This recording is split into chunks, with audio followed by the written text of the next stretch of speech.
Hai semua, nama saya Dr. Halim dan kali ini kelompok kami akan mempresentasikan video mengenai perencanaan bisnis martabak telur mini. Perkenalkan, nama saya Rifka Natauli Mahulai. Perkenalkan, nama saya Emerita Purba. Perkenalkan, nama saya Ruth Astrid Sibarani. Perkenalkan, nama saya Afdira Husna. Perkenalkan, nama saya Eunike Eninta Pandia. Saya akan menjelaskan latar belakang dalam dunia kewirausahaan, tentu erat dengan adanya persaingan. Banyak sekali berbagai bentuk dan beraneka ragam makanan, dari yang kecil hingga yang besar, dari yang murah hingga yang mahal. Untuk kebutuhan sehari-hari, banyak sekali aktivitas yang dipelajari setiap orang. Bahkan ada beberapa orang yang tidak sempat sarapan, akhirnya membeli cemilan untuk sarapan. Oleh karena itu, kami membuat salah satu cemilan yang berpotensial, sederhana dan terjangkau, yaitu martabak telur mini. Karena pembuatan makanan ini dilakukan dengan cara yang sederhana, bahan bakunya mudah didapat dan terjangkau harganya. Bahan-bahan yang digunakan adalah kulit pangsit, 3 butir telur, 2 batang daun bawang, penyedap rasa, minyak goreng, dan pelengkapnya yaitu saus. Di sini saya akan menjelaskan tentang cara pembuatan dari martabak telur mini. Pecahkan 3 butir telur, kemudian masukkan penyedap rasa secukupnya. Masukkan daun bawang yang sudah dipotong, aduk hingga merata. Kemudian masukkan bahan yang sudah dicampur ke dalam kulit pangsit, lipat berbentuk segi 4, goreng hingga kecoklatan. Setelah kecoklatan, tiriskan dan martabak mini siap untuk disajikan. Di sini saya akan menjelaskan mengenai strategi pemasaran. Jadi strategi pemasaran ini dapat dilakukan dengan 3 cara. Yang pertama itu promosi. Promosi ini dapat dilakukan dengan cara memberikan informasi dari orang ke orang atau bisa dengan cara menggunakan sosial media. Jadi orang-orang dapat mudah mengetahui mengenai usaha ini. Yang kedua itu penetapan harga jual. Penetapan harga jual ini bisa dilihat dari biaya pokok produksi, yaitu sebesar 35.500 dan total penjualan biasanya itu sebesar 54.000. Jadi keuntungan yang hanya ingin kami dapatkan itu hanya sebesar 5%. Dari biaya pokok produksi ini 35.500 dapat dikali 5%, yaitu totalnya ada 1.775. Biasanya ini dibulatkan menjadi 1.500. Jadi harga martabak telur mini ini per piecesnya hanya sebesar 1.500. Dari total penjualan biasanya kami hanya mendapat keuntungan sebesar 18.500. Yang ketiga itu ada strategi penjualan. Strategi penjualan ini biasa dilakukan dengan secara langsung, yaitu menggunakan stand. Jadi setiap orang-orang dapat mudah mendatangkan tempat penjualan itu. Atau juga biasanya kami lakukan dengan cara menitipkan kepada warung-warung. Di sini saya ingin membahas tentang analisis SWOT atau Strength, Weakness, Opportunity, dan Threats.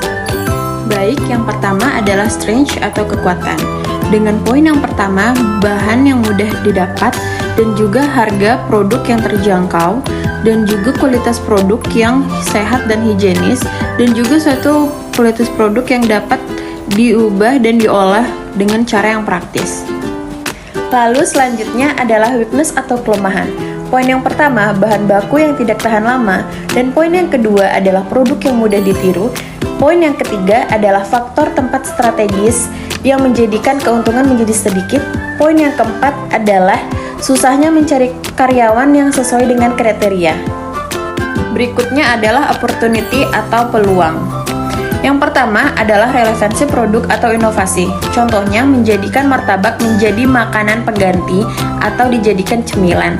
Lalu yang kedua itu adalah produk yang aman dan berkualitas sehingga mencakup pasar untuk di semua kalangan masyarakat. Yang terakhir adalah threats atau ancaman. Yang pertama itu adalah banyaknya pesaing yang meniru produk yang kita buat, dan yang kedua adalah banyaknya pesaing yang menjual dengan harga yang lebih murah. Yang ketiga adalah adaptasi dan implementasi digital. Seperti para karyawan atau para usaha pemilik toko itu diharuskan mengerti dan mampu ikut bekerja sama dengan era digital sekarang ini dan mampu mengikuti tren-tren zaman sekarang. Terima kasih.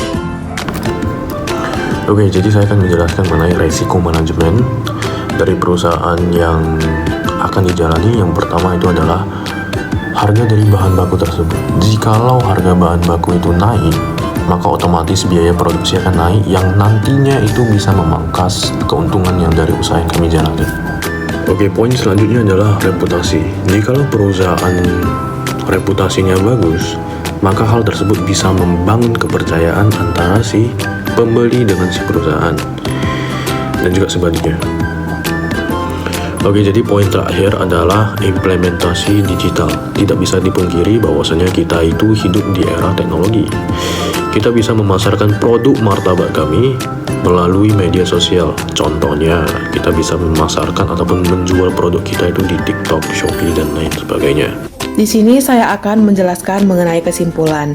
Dengan ini dapat disimpulkan bahwa suatu usaha dapat berjalan dengan baik apabila manajemen dan perencanaannya itu tersusun dengan baik ataupun terstruktur dengan baik dengan matang.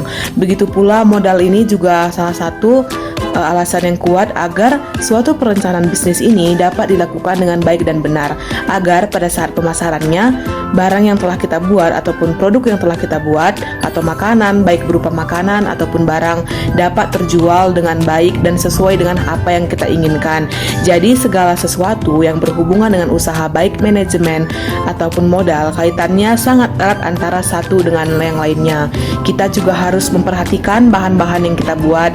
Kita harus membuat barang-barang yang baik agar konsumen yang memakan ataupun yang memakai produk dari kita senang dengan barang ataupun makanan dari kita, agar produk kita ini dapat terjual dengan baik dan hasilnya itu sangat konsisten.